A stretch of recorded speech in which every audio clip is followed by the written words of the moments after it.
Бул билим берүү тармагын көбөйтүш керек. Анткени эл аралык университет ачылып калса, университетте бизге керек болот. Булар 20% аз болуп калат да.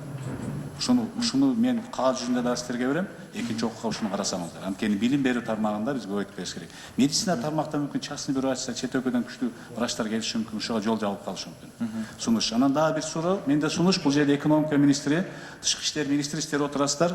Мына жакында президент тышкы миграция боюнча мыйзамга кол койду. Ал жерде көп жерде өкмөт тарабынан аныкталат деген сөздөр бар да.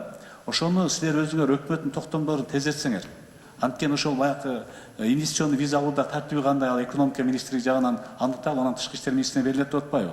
Ошол өкмөт тарабынан болон токтомдорду тез алсаңар, анткени көп суроолор келип атат уже бизгечи. Анткени ошол мыйзамга Алмаз Батырбекович менен да 2-3 депутат автор болгонбуз. Ал жерде өкмөт ошол мыйзам кабыл алып, ишке киргизиш үчүн дагы өкмөт токтомдор керек экен. Ошону бүгүн биз Арсен Исламович комитеттин чечими менен да милдеттендирип коелу, ишке ашыруу жолдорун тездетсин өкмөттүн өкүлүнө дагы.